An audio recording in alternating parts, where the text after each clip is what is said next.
What's up, everybody, and welcome to One Man's Opinion. And today we're talking about Attack on Titan. Super excited to get into this one. Before I do get into it, though, I did want to let you guys know that I've actually just started a One Man's Opinion Twitter. I've never been on Twitter in my entire life as a YouTuber or as just a private citizen.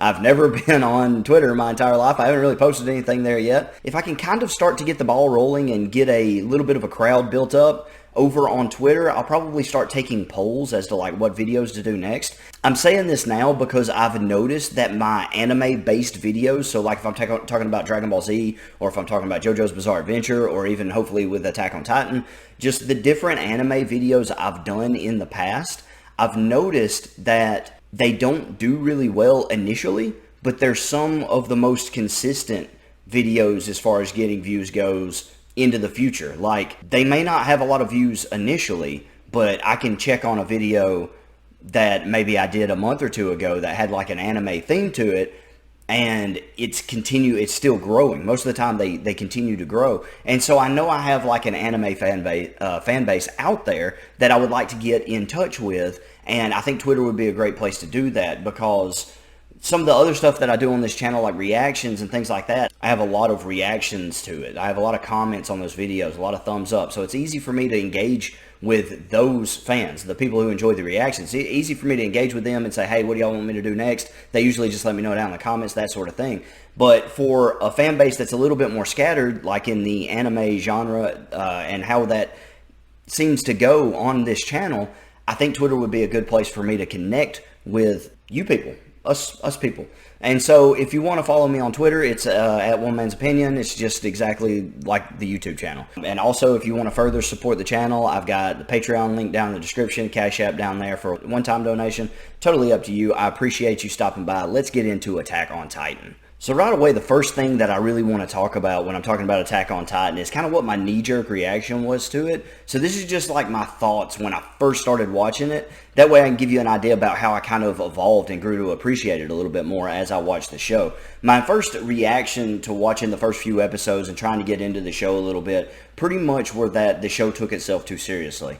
There's very little comic relief. There are a couple of characters that bring a little bit of levity to the show, but for the most part, the show is very, very serious. It takes itself very, very seriously. And on that note, you have some characters, a lot of characters, main characters, as a matter of fact, Eren himself, who comes off to me, especially early on, as a very whiny character. Like, I understand that it's a serious world, and I understand that there are stakes and that people are going through a lot, but they're just like always screaming, they're always crying about stuff, like it's always super dramatic.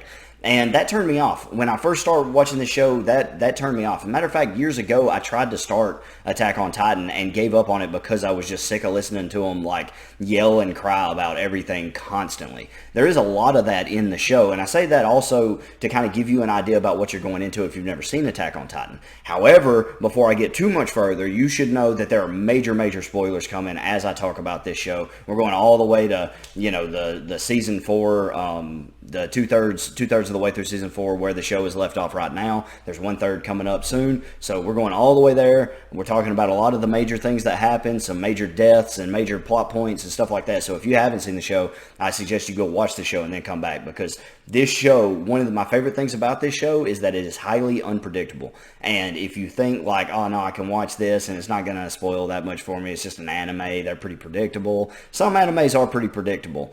Attack on Titan is not one of them. There are major plot points. There are major twists and turns. It's one of my favorite things about the show. We'll talk a little bit about that a little bit more as we get going.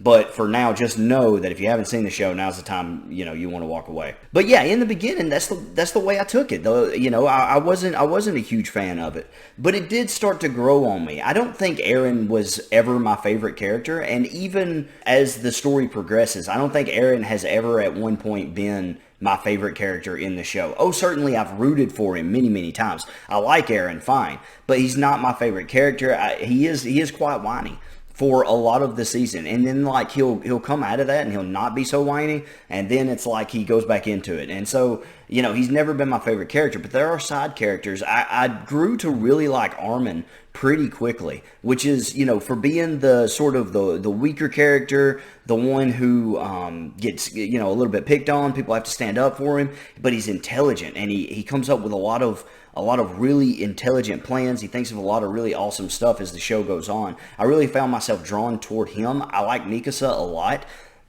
She's probably one of my biggest problems as we get toward the end of Attack on Titan. But early, she was one of my favorite characters. I thought she was really, really dope. She kicked a lot of butt. I thought Mikasa was so, so cool. And so I really hung on to Attack on Titan for the supporting cast. And one of my absolute favorite characters is Sasha. Sasha Browse from Dapper Village at your service! It sat there in the mess hall begging to be eaten, sir! So I gave it shelter in my stomach, sir. Sasha, man, from the moment you meet her all the way until, she dies, she was one of my absolute favorite characters. I loved Sasha a whole lot. And the whole group, as you sort of move forward through season 1 and they get to training and becoming scouts and that sort of thing, trying to join the military, some of them wanting to be scouts, others wanting to be military police and that sort of thing.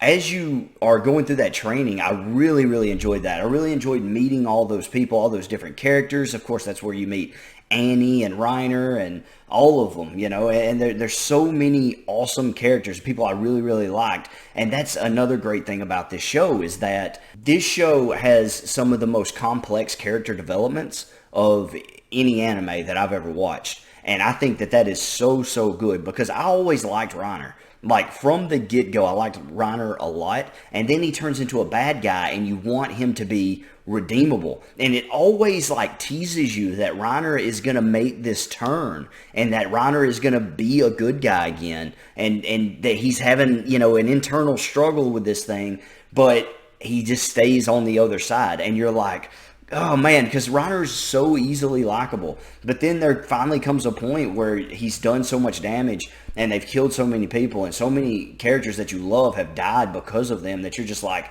okay, kill Reiner, just kill him.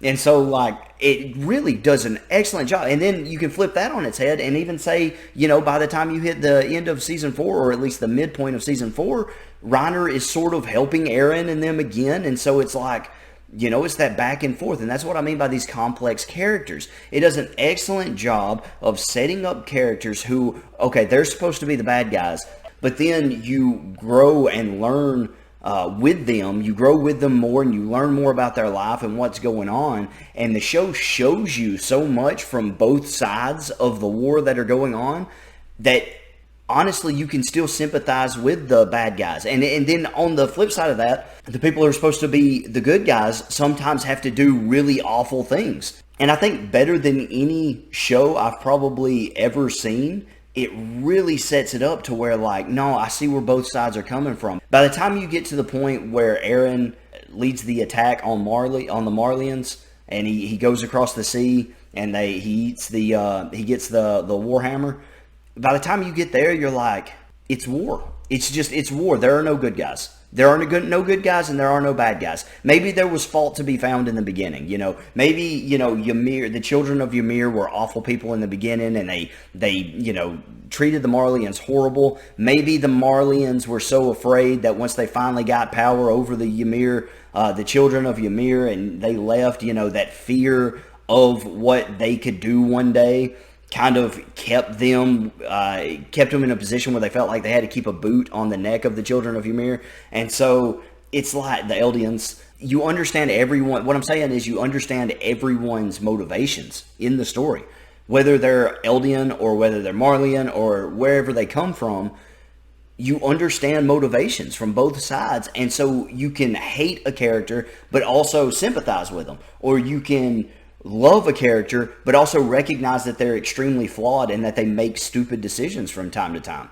And so very, very good character writing. One of my favorite things about this is the story itself and the character writing. I will say that as far as the story goes, it definitely takes a lot of inspiration from World War II. The Eldians are clearly, to me, seem to be very, very heavily influenced from the Jewish people. You've got a people that were chosen by God, Ymir being this godly figure that gave them, these blessings. The Eldians had these blessings, and Jewish people being the chosen people of God, but also, throughout the Holocaust and things like that, having to wear, the Star of David, for example, or the armband, for the Eldians, and, being treated as sort of others, they're just like, they're barely even people, Jewish people have gone through a lot of that throughout their history with their captivity in Egypt, all the way through, World War II. Jewish people have always, they've always been the target from somebody throughout history. And so I think a lot of influence is taken from the Jewish history to sort of formulate the history of the Eldians. As the story progresses and as the characters move on, Aaron learns about his powers. I thought that the show does a fantastic job keeping you on your toes. I've kind of already touched on this, but you never really know where the story is going next. And just when you think you've got one thing figured out, something else happens. And so I applaud the writers. Or the writer, because I know this all comes from a manga. I applaud them for that. That's very, very good. One of the biggest moments in the show, so big that not only is it big for you as a fan, as someone who's watching, but also big for the characters, is the choice between Armin and Commander Irving. I thought from a writing standpoint, having that moment was a stroke of genius. To have this moment where you had to choose between, Commander Irving and Armin, it's brilliant. It's truly brilliant. And the setup for it is truly brilliant. Because Armin was just coming into his own. He was just becoming this character that seemed to have a lot to offer. That legitimately was good under pressure making decisions and helped reclaim the wall. And so, he was so important in all of that. And then he gets just fried. I mean, just crispy colossal Titan just fries him. And I thought, man, I was like, no way he's dead. No way he's dead. And then I was like, he's definitely dead. He's not coming back from that. And I, still learning about the world, didn't consider the possibility of him becoming a Titan and then getting fed the Colossal Titan. So, my mind never went there. I was just like, oh, man, he's legitimately done. He can't survive this. He's not going to survive it.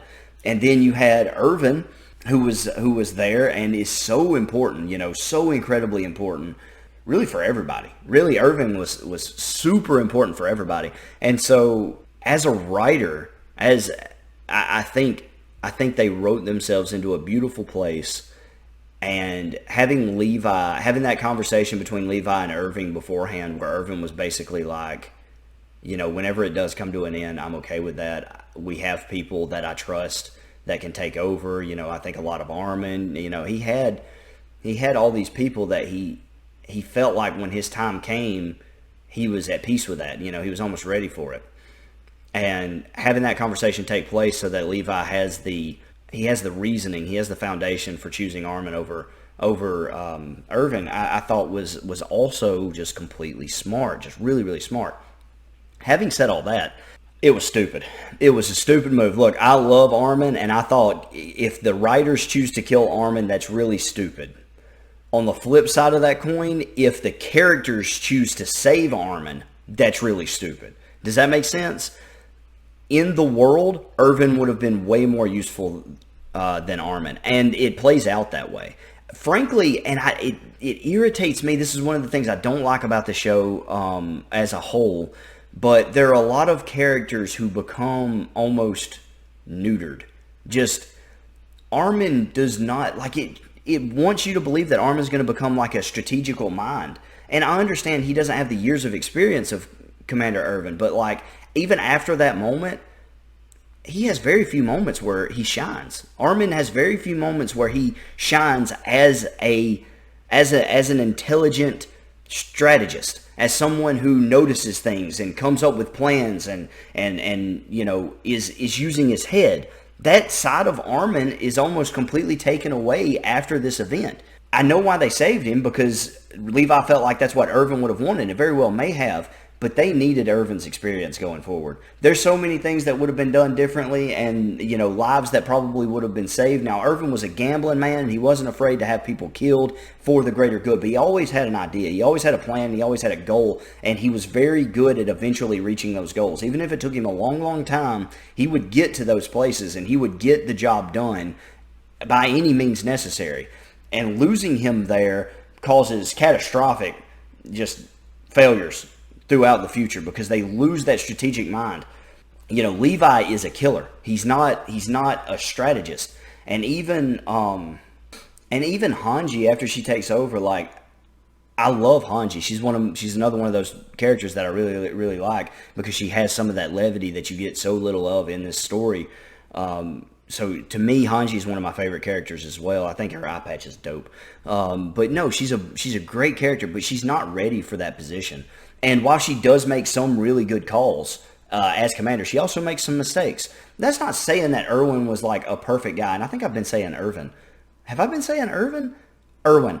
It's not saying that Commander Irwin was perfect or that every decision he made worked or that it played out. But with the experience that he had, with the dedication, with the drive that he had to fix everything, and Armin's lack of experience, he was the clear better choice. He just was. And the story would have gone different had Irwin still been there. Like I said, from a writer's perspective, I think it's genius because you needed Irwin to go away to accomplish all the things that you needed to accomplish. Also, you needed Armin to survive. You needed a Colossal Titan. You needed all these things. And Armin was clearly going to be an important character going forward, so killing him off that early wasn't a good idea. So as a writer, it's very, very smart the way that they brought it all about and the way that they made it feel like, no, this is necessary, this is how it has to be done. But hindsight being 2020, Irwin was the right choice. Armin says that throughout the story. A lot of people, I think, recognize that Irwin probably would have been the right choice. I still love Armin. He's still one of my favorite characters, but he should have probably died there. Moving on beyond that, look, yeah, we lose Sasha. When Sasha died, man, I was like, kill that kid. And I know that they couldn't. I knew she was going to be a big, important character going forward. Her and the little boy, the little blonde-headed boy. Name's escaping me right now. But both of them I knew were going to be really important characters going forward, so I knew they weren't going to die right there. But boy, oh boy, anybody but Sasha. Like, I like Connie fine, but if Connie had taken that bullet instead of Sasha, yeah, I'd have preferred it, to be honest. We needed Sasha. Sasha was the levity, and as Hanji becomes more and more serious, as her position forces her to be, she's no longer that, like, quirky scientist who's super interested in everything. She's got all this pressure and this weight that is on her now, and she loses some of that levity that she had. And so, Sasha was like that last strand of like a life outside of war and death. She represented something that was still pure in a lot of ways. Just how she just loved to eat. Something so simple, such a simple character trait was a huge beacon of levity in this show. So she had to die, because that's what this world is. That's what Attack on Titan is. You cannot be that way in this world. It is set up, the writer set up a world where someone that shines in that kind of way will not survive because that's not the kind of world he's building. It is a desperate, tragic world, very Shakespearean in a lot of ways, very Shakespearean. I both applaud it and love it from like a writer's perspective and am infuriated by it at times from a watcher's perspective, from an audience member perspective. One of my least favorite things, probably my biggest gripe, is the treatment of Mikasa.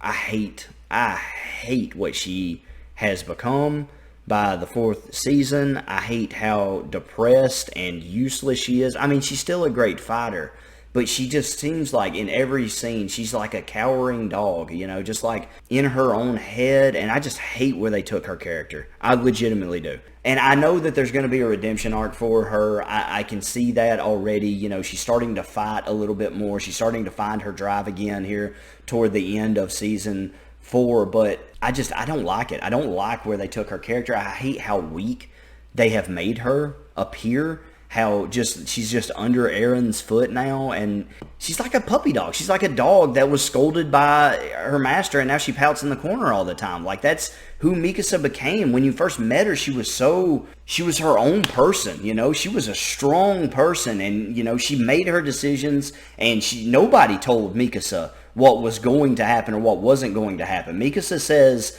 I'm going to do this, or this is going to happen, and you can better believe that that's what's going to happen. But I don't know, man. I hate the direction they took with Mikasa. Probably my biggest gripe in the entire series is the direction they took Mikasa. And it's to the point where, like, I understand they're probably setting her up for some sort of really powerful redemption at the end of the story. And if that happens, I'll welcome it. I'll be glad to see it. But I don't like that she went where she went. There's so much more to talk about, and I've already been here for like 20 minutes. And so I don't want to go too much longer.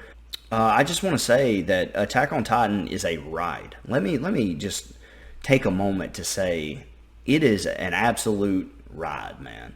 It is legitimately one of the wildest animes, and I've watched quite a bit of anime. Attack on Titan is legitimately one of the craziest, most, probably, I would say, biggest roller coaster rides of any anime that I've watched in recent memory. It really is. You know, you got characters that you like, good luck, they're probably going to die. And I believe that for a lot of them. I legitimately think that when the show ends, that Aaron will be dead and gone. Mikasa, it feels like Mikasa will probably survive. Armin's coin toss. I think Armin will live out his remainder of his 13 years with Colossal Titan. I think he'll live through it. I think he'll survive. I don't think that Aaron will destroy the world. Oh yeah, and that we can go ahead and get into this now, since we're wrapping it up. Let's talk about predictions, where we think that the show is going to go. So Aaron has the memories of not only everyone who has had the Founding Titan before, but of those who will have the Founding Titan in the future. Do you remember how in Avengers Infinity War, how Doctor Strange went into, viewed like, what was it, like 40 billion different scenarios where they fought Thanos and they lost everyone except for one, and he couldn't tell Tony Stark what it was? That's what I think is happening with Aaron. Aaron has seen glimpses into the future. He knows how the story ends. And so I think what Aaron has decided, or what he knows he has to do, is become public enemy number one. Legitimately, you have Marleyans fighting on the same side as Eldians right now, trying to stop him. The world is already becoming united. You saw there was, in that last episode, a fleet out in front of Aaron and all the Titans that just blasted him, right? It didn't work. But you had in that fleet, it said it was the world's fleet. It was, you know, every country across the world had sent everything that they had to try to stop it, because the world was literally on the line. So you've already united the world. The only people on the outside of that united front are the Eldians. But also the only people in the world that could vouch for the Eldians and people actually believe it are the Marleyans. And so now you have Marleyans and Eldians fighting together against a common enemy. And so what happens is, my prediction is that Aaron will die. He will lose. But I think Aaron knew that from the get-go. I think he knew the direction he had to go. He had to become public enemy number one to save the world, essentially. Because the way it was going one way or the other. Either Eldia would have to destroy the world and just repopulate from themselves, or the world would have to destroy all the Eldians and just be done with it. And neither one of those outcomes were good. That was the lose-lose dichotomy of what was happening in Attack on Titan, and it wasn't going to change. There was no scenario where everyone walked away happy, because there would always be that fear and hatred. You can push the problem, you know, back 50 years, 100 years. You know, you could push the problem away, but it was always going to resurface. It was always going to come back. Fear, anger, hatred, these things were always going to force this conflict to come back. And so the world needed a common enemy. And the only way they could get that was through the Founder. The only way they could get that was through the rumbling and through, you know, the world being flattened by all these Titans. And now they have it, and now everyone is fighting this common enemy. Aaron had to become that. I still think Aaron's a good guy. I think he is the good guy. But I think he legitimately became the villain so that he could save the world through it, if that makes sense. Because now everyone's got a common enemy. When they kill Aaron, when they get by Aaron, when they stop him, the world's going to be like, okay, You know, clearly the Marleyans and the Eldians, they've come to respect each other. They understand each other. There's a lot of people now from that conflict that would stand up and say, you know what, no, the other side, they're not that bad. They're just people. They're just people like me and you. And so there's a lot of people like that now, influential people that would be willing to say that. So Eren has to die, though. He will have to die. It won't be enough to just stop him, because the world will not. I don't see a scenario where the world is okay with Eren living out his days in a prison cell or something like that. I think that Eren will most likely have to die. As far as passing on his abilities, the founder, to someone, I don't know. I have no idea. It seems like the Titan power also needs to go away. Like, to really resolve the conflict completely, it seems to me that Titans need to also no longer exist at the end of it. Eren will have to die because he's too big of a threat. The rest of the world's not going to rest easy until Eren is gone, especially after everything that happened. So that's going to happen. I'm confident Eren's dead. But the question is, how do you get rid of the rest of the Titans? Because the world's still not going to sleep easy. You're still going to have this stupid thing in Eldia where every 13 years somebody has to die, and somebody's got to eat them, and like these powers are passed on, but now the world's not at war, so what do you even need them for anyway? But you've got to pass them on, because if you don't, then somebody's going to be born with it. You see what I'm saying? So like the powers aren't going anywhere. They're not. So there's got to be a way, and maybe Eren already has found a way to rid the world of the Titan powers completely. So those are my two big predictions. My predictions are Eren dies, the world unites after beating a common enemy in Eren. It's kind of like Batman at the end of the Dark Knight. You know, Batman, Gordon says, you know, we'll hunt him because he's more than a hero. He's a symbol. You know, because he's the hero Gotham deserves, but not the one it needs right now. The world needed Eren to become the villain, and then I think Titan powers will be erased or somehow buried, you know, put away for a time. You know, somehow they're going to get rid of the Titan powers, I think. That's pretty much it, man. All in all, I think Attack on Titan in many ways is masterful. I think it's a great anime. I think it's solid, man. I like so much of what they've done. I think it's one of the most unpredictable animes I've ever seen, and that to me is just awesome. There are a few things I don't like with Mikasa. I don't like what she became. I don't like how serious the world is. I legitimately think it could use a little more levity. You can build a serious world with serious consequences and still have characters with levity. You can still have moments of laughs, moments of smiles. It doesn't have to be all doom and gloom all the time. So two main complaints. And so that's my review. I'm giving Attack on Titan a 94 out of 100. All right, thanks for stopping by. I'm not going to keep you any longer. No big outro today. Just want to say thank you so much for stopping by and listening. Don't forget to like, comment, share, subscribe, all that good stuff. You know, do it. If you enjoy this, go watch other videos. You know, if you enjoy those, then subscribe. You know, all that stuff. You know what to do. You've been on YouTube before. Thank you again. This has been One Man's Opinion. Thanks.